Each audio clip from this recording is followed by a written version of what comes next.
السلام عليكم ورحمة الله تعالى وبركاته. نتمنى من الله تكونوا بخير وعلى خير. Alors, Inch'Allah, on va continuer la partie des mouvements dans le plan. Alors, le mouvement de satellite et planète, c'est la dernière partie du mouvement dans le plan. Alors, on va faire cette leçon-là et on va l'expliquer. On va expliquer 3 paragraphes essentiels dans cette leçon. Alors, il y a le premier paragraphe, c'est le référentiel héliocentrique. Alors, on va définir c'est quoi un référentiel héliocentrique. On va expliquer les lois de Kepler. Puis, on passe aux études du mouvement, à l'étude du mouvement d'une planète autour du Soleil. Alors, là, on va bien détailler les relations, etc. Alors, tout simplement, on va voir le premier paragraphe de cette leçon-là. Alors, il s'appelle le référentiel héliocentrique. Alors, la première partie, c'est la définition, ou bien c'est la notion du référentiel héliocentrique. Alors, un référentiel héliocentrique. Un référentiel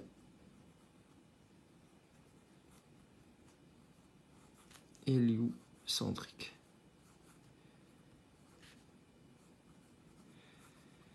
Alors, c'est quoi un référentiel héliocentrique? Tout simplement, c'est un référentiel où on a son origine, c'est le centre du Soleil. Alors, son origine, c'est le centre du Soleil. Et ces 3 axes qui sont orthonormés. Alors, ces 3 axes, ils sont orientés vers 3 étoiles lointaines. Alors, la notion dialogue. Alors, notion, tout simplement, on va écrire la définition. Alors, notion.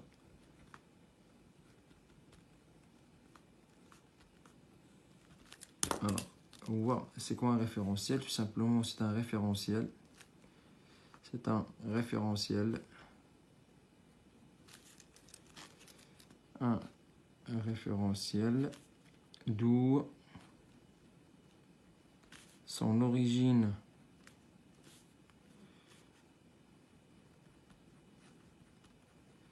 est le centre du Soleil.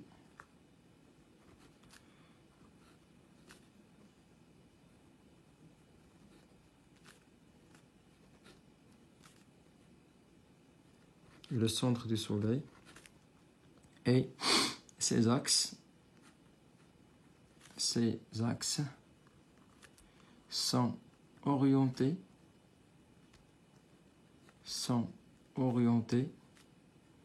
vers 3 étoiles lointaines. Alors, ce sont des étoiles qui sont très très très loin du centre du Soleil. Alors, c'est comment? Alors, c'est le référentiel héliocentrique, on peut le décrire comme ça. Alors, on considère ici le Soleil. Alors, voilà le Soleil. Alors, il y a 3 axes qui sont orientés. Alors, comme ça, on a 3 axes. Alors, l'axe X, l'axe Y et l'axe Z. Alors, ça, c'est l'étoile 1. Ça, c'est l'étoile 2. Ça, c'est l'étoile 3. Alors, ici, il y a l'étoile 1 et l'étoile 1. L'étoile 1, l'étoile 2 et l'étoile 3, tout simplement. Alors, le centre du Soleil et 3 étoiles lointaines, tout simplement. Alors, ce référentiel, il va nous servir à étudier le mouvement des planètes et des satellites autour du Soleil, ou bien le mouvement de satellites autour des planètes, etc. Alors, c'est un repère qui est très, très, très important de le connaître. Alors, ça, il s'appelle un référentiel héliocentrique. D'ailleurs, le mot hélio signifie soleil. Le mot hélio signifie soleil. Centrique, ça veut dire centre du Soleil. Alors, référentiel du centre du Soleil. Tout simplement, c'est celui-là. Maintenant, on passe aux lois de Kepler. Alors, le deuxième paragraphe, c'est les lois de Kepler. Alors, il faut bien les connaître. Alors, les lois de Kepler. Deuxièmement, c'est les lois de Kepler.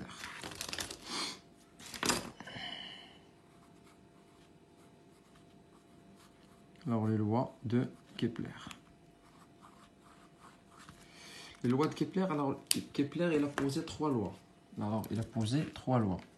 La première s'appelle la loi des orbites. Alors, la loi des orbites. La loi des orbites. Ou bien, il y a la première loi de Kepler. Alors, c'est la première loi de Kepler. Alors, qu'est-ce qu'elle dit cette loi tout simplement? Cette loi, elle va nous informer sur comment, ou bien quelle est la trajectoire effectuée par une planète lors de sa rotation autour du Soleil, tout simplement. Alors Kepler, qu'est-ce qu'il a dit? Il a dit que une planète a une trajectoire elliptique, hein, ou bien la trajectoire décrite par une planète autour du Soleil est une ellipse que le Soleil occupe l'un des foyers, de ces 2 foyers. Alors c'est comment? Alors on suppose qu'on a 2 foyers, alors le Soleil, et le deuxième foyer, le Wada, et une ellipse, elle est comme ça. Alors, Madar, Ihlili, Iji, qui tsimma, Arabia. Alors, c'est comme ça. Je ne sais pas comment dessiner, mais j'espère que l'idée va être proche de vous alors pour mieux comprendre. Alors, voilà. Alors, on va appeler celle-là la foyer 1, F1, et celle-là, c'est le foyer F2. Alors, la trajectoire, le masar, on voit le masar de la planète. Alors, on suppose qu'on a la planète ici. Alors, la planète, c'est elle-là. On dit la planète Diana. Et ici, on a le Soleil. Alors, ici, on a le Soleil. Tout simplement, on va considérer celle-là. Il y a le Soleil qui ne fait jamais. On regarde le Soleil. On regarde le Soleil. On regarde libre ici. Pas de problème. D'ailleurs, l'ellipse est là. Elle a 2 axes. Alors, il y a le grand axe, le Wada. Le Wada. Il y a le petit axe, le Wada. Alors, le grand axe, alors le rayon de le grand axe, le rayon dialogue, on va le nommer A. Le rayon Wada, on va le nommer A. Le rayon A, tout simplement. Alors, l'ellipse, a 2 axes. Le grand axe et le petit axe. Alors, le rayon Wada, on va, le rayon A de l'ellipse. Alors, le rayon de le grand axe. Alors, A s'appelle la longueur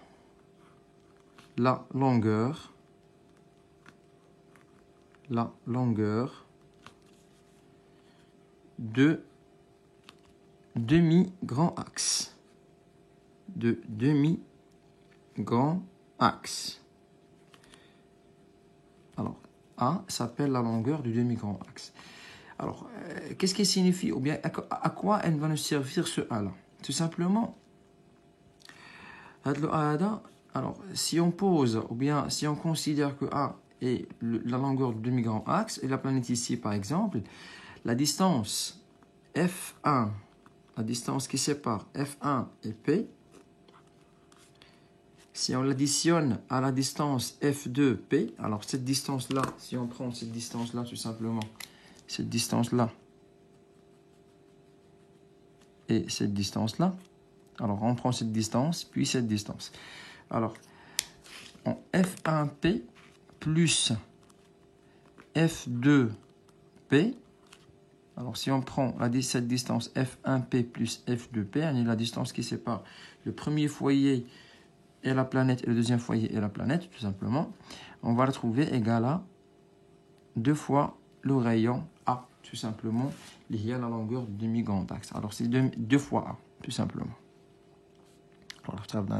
alors c'est deux fois la distance alors ça c'est la relation de la première loi de Kepler. Alors c'est la loi des orbites. Ça veut dire que la planète occupe ou bien occupe une trajectoire ou bien elle effectue une trajectoire d'où le Soleil occupe l'un de ces deux ou bien de ces foyers, tout simplement. L'un de ces foyers. Alors ça, c'est la première loi de Kepler. Alors, la deuxième loi de Kepler. On passe à la deuxième loi de Kepler. La deuxième loi de Kepler. Alors, la deuxième loi de Kepler. Alors, cette loi s'appelle loi des airs. قانون المساحات. Alors, loi des airs. La loi des airs. قانون المساحات بالعربية. Alors, comment ça, la loi des airs? Alors, on suppose qu'on a une ellipse comme ça, une trajectoire elliptique d'une planète. On va supposer qu'on a le Soleil occupe, il est ici, il fait le foyer là.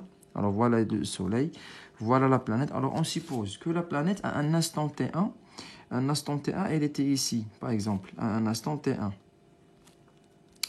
Alors, si la planète, elle parcourt une distance comme ça, alors une distance dans une durée T1, de T1 jusqu'à T2. Alors, dans une durée T1 jusqu'à T2. Alors, la durée qui sépare T1 et T2, c'est delta T, tout simplement. Delta T, c'est T2 moins T1. Alors, cette distance parcourue par la planète, correspond à une surface, ou bien à un air, comme ça, à une surface, comme ça, à une surface balayée par la planète, à une surface balayée par la planète par rapport au Soleil. Alors, on va appeler cette surface S1. Alors, je vais appeler cette surface S1. Et maintenant, on suppose qu'à un instant T3, par exemple, ici, T3, et un instant pendant la même durée delta T, alors la même durée delta T, par exemple, on va ici, alors la même durée delta T, on va trouver, un T4. Alors, tel que la durée delta T, la durée de delta T, كتربط ليا واحد l'instant T4 moins T3. C'est-à-dire que la planète دارت une durée T1 tel T2 يعني هي هذه delta T ou la même durée احنا غنعتبروها هي T4 moins T3, c'est la même durée par exemple. كنقولوا بان alors on peut dire que cette planète durant la distance ou bien la durée T3 ou bien delta T qui sépare l'instant T3 et T4, alors que la planète balaye aussi une surface. Alors, cette surface, on va l'appeler S2. Alors, cette surface-là, S1 et S2, alors, selon Kepler, alors, ces surfaces-là sont égales. Alors, ces surfaces-là, on a une égalité des surfaces. Alors, S2 égale à S1. La surface balayée par la planète T3 tel T4. Alors, cette surface-là égale à la première, S1. L'IA, elle correspond à un instant de T1 vers T2. Le truc ici, c'est quoi? Tout simplement, c'est la vitesse. Alors, si la planète elle est plus proche du Soleil, sa vitesse devient maximale. Alors, sa vitesse devient maximale pour qu'elle balaye la plus grande surface. Alors, plus la planète elle s'éloigne du Soleil, plus sa vitesse elle diminue tout simplement. Alors, plus la planète elle est plus proche du Soleil, Alors, sa vitesse, elle est grande, elle est maximale, elle est maximale. Mais qu'est-ce qu'on قريب le foyer بزاف, la plus petite distance entre le foyer et la planète. Ou qu'est-ce qu'on minimale, mais qu'est-ce qu'on بعيدة بزاف على le soleil fait le point maximal par exemple. C'est bon? Alors, la loi dit que c'est la loi des airs. Ça veut dire la surface balayée dans un instant T1 entre un instant T1 et T2 égale à la surface balayée l'instant T3, T4 malgré ils ont des différentes positions. Alors ça c'est la deuxième loi de Kepler. Alors la troisième loi de Kepler, et il y a la loi la plus importante, il y a la loi des périodes. Alors c'est la loi des périodes. Alors la troisième loi de Kepler, la troisième loi de Kepler, et la loi des périodes. Alors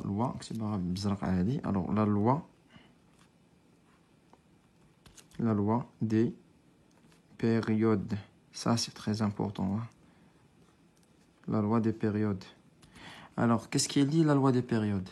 Alors la loi des périodes dit que la période de révolution de la planète au carré, la période de révolution de la planète au carré, sur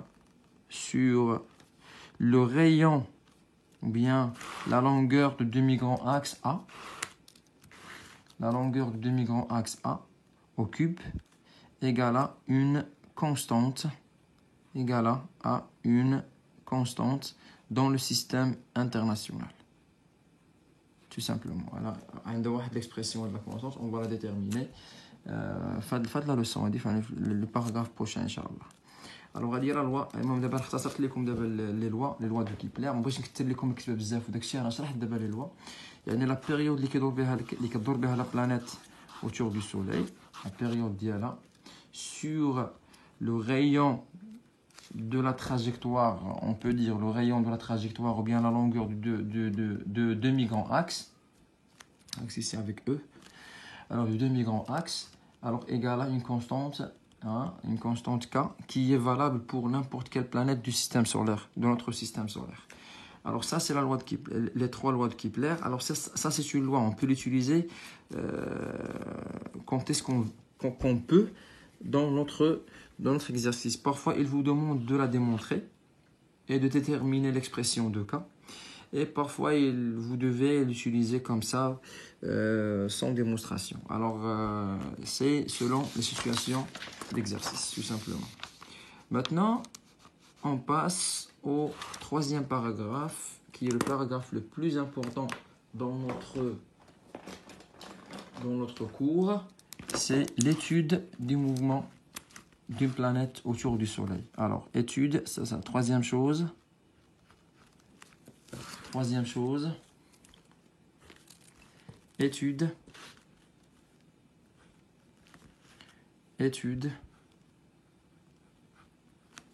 du mouvement d'une planète, étude du mouvement d'une planète autour du Soleil. Autour du Soleil. Maintenant, alors, on considère par exemple, on va utiliser par exemple, je vais utiliser le Soleil et une planète quelconque, la Terre, Uranus, Jupiter, Neptune, etc. Alors, Mars, etc. Alors, on prend par exemple une planète ou bien le Soleil, notre Soleil. Alors c'est celui-là, par exemple, je vais considérer celui-là, c'est le Soleil. Et ça, c'est notre planète. Alors ça, c'est P, notre planète, tout simplement. C'est bon? Alors, notre planète, elle va effectuer tout simplement un mouvement qui est curviligne. Alors c'est comme ça. Très bien. Alors ça, c'est comme ça. هذا هو le mouvement de la planète. Alors, avant d'entamer notre mouvement, on va faire un petit rappel à propos du gravitation universelle. Alors, c'est une relation que vous avez déjà fait au tronc commun. Alors, c'est la gravitation universelle. Alors, rappel sur la gravitation universelle, tout simplement. Alors, rappel, je vais la faire ici. Alors, premièrement, rappel sur la gravitation universelle. Rappel sur la gravitation universelle.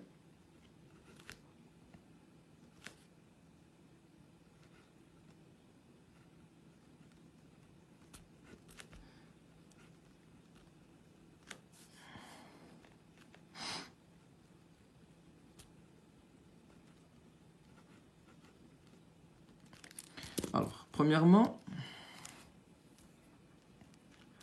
on va rappeler ici avec un P.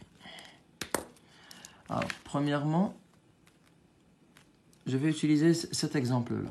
Alors, le Soleil est là, il est séparé par la planète, ou bien la planète, de la planète, par une distance D. Alors, D. Alors, cette distance-là entre le Soleil et la planète, c'est D, tout simplement. Le rayon de révolution, alors, ou bien le rayon de l'orbite. Alors, le Soleil attire vers lui la planète. Le Soleil qui gère la planète. Alors, qui gère la planète. La force. La force, F, appliquée par le Soleil sur la planète. C'est comme ça. La force appliquée par le Soleil sur la planète. La planète, elle aussi, elle attire vers elle. La planète attire vers elle le Soleil. Alors, on va l'appeler F, la force appliquée par la planète sur le Soleil. Alors, remarquez-vous que j'ai fait... Alors, la force exercée par le Soleil sur la planète, je l'ai mis ici, sur la planète. Pourquoi? Car le Soleil, il applique la force, ou bien il exerce la force, mais le corps, ou bien l'élément qui est soumis à cette force, c'est la planète. Alors, je dois la mettre dans la planète.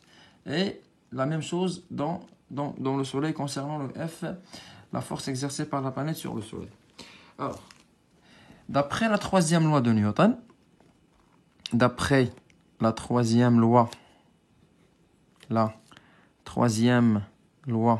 Newton,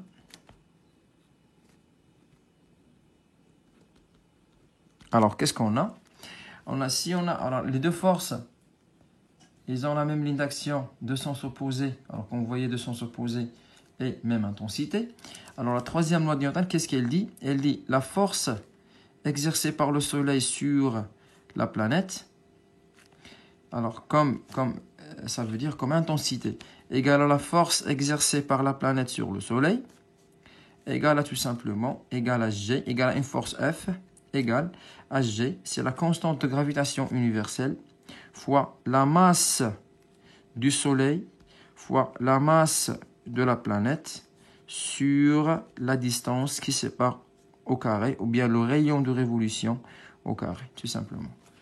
Alors, c'est G fois la masse du Soleil fois la masse de la planète sur R au carré. Par exemple, cette loi, on peut l'appliquer n'importe quelle où. Hein. Alors, considérons ici, par exemple, un corps A et un corps B. Alors, qu'est-ce qu'on va faire? C'est G fois la masse du corps A fois la masse du corps B sur le rayon de trajectoire au carré, tout simplement. Alors, cette relation-là, elle s'appelle la relation de la gravitation universelle. C'est une relation très importante relation. Alors, pour vous, mes chers élèves, de la connaître. Alors, pour débuter un exercice ou une situation dans cette leçon-là. Alors, ça, c'est la troisième loi de Newton, tout simplement. Alors, c'est la troisième loi de... Alors, l'utilisation de la troisième loi de Newton.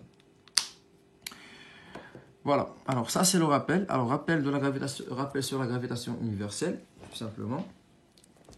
Alors, je vais vous décrire les termes de cette relation-là. Alors, F de S vers P, alors c'est quoi? C'est l'intensité ou bien la force, c'est la force exercée par le Soleil sur la planète. Le Soleil sur la planète.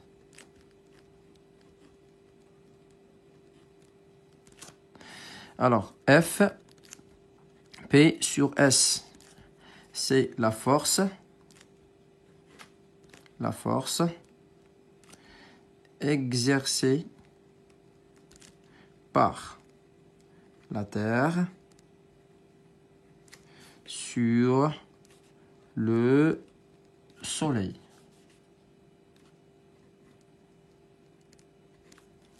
Sur le Soleil. Alors G, c'est la constante, c'est une constante, c'est la constante de gravitation universelle. La constante de gravitation universelle.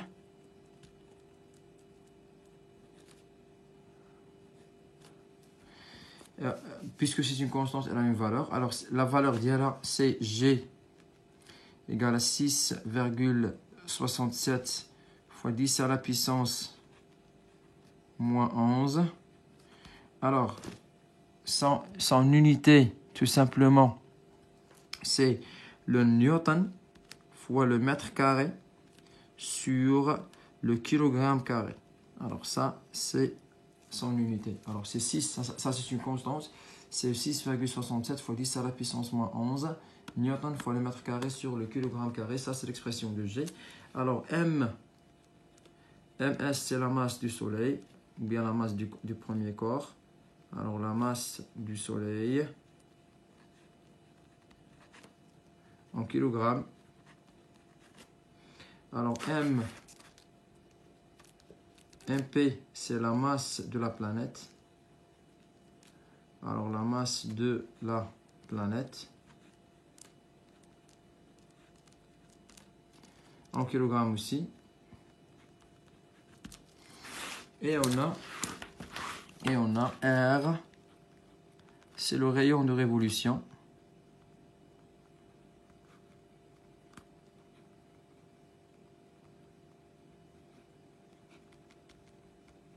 Tout simplement, ou bien le rayon de l'orbite, tout simplement en mètres. Il est en mètres. Il est en mètres, tout simplement. Alors, voilà le rappel de la relation de gravitation universelle, c'est G fois ms fois mp sur r au carré. Alors, maintenant, on va faire l'étude du mouvement de révolution de la planète autour du Soleil. Alors, deuxièmement, étude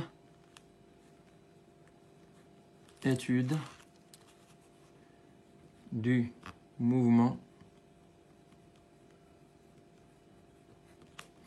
de révolution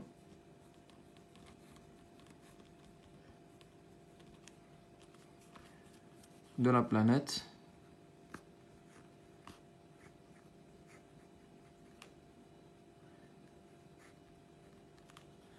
autour du Soleil.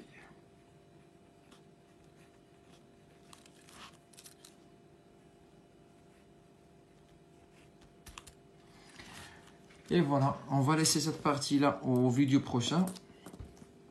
Alors, pour ne pas vous... Alors, c'est d'ailleurs une demi-heure que c'est passé. Alors, je vais expliquer cette partie-là au vidéo prochain. Alors, s'il vous plaît,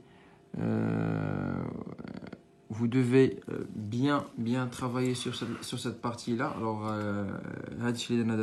et la partie, ce qui va suivre. Alors, c'est la partie la plus, alors c'est là la partie la plus importante dans la leçon.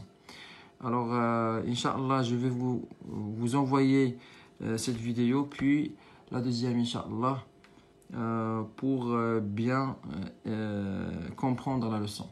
Alors, à très bientôt et prenez soin de vous. Au revoir.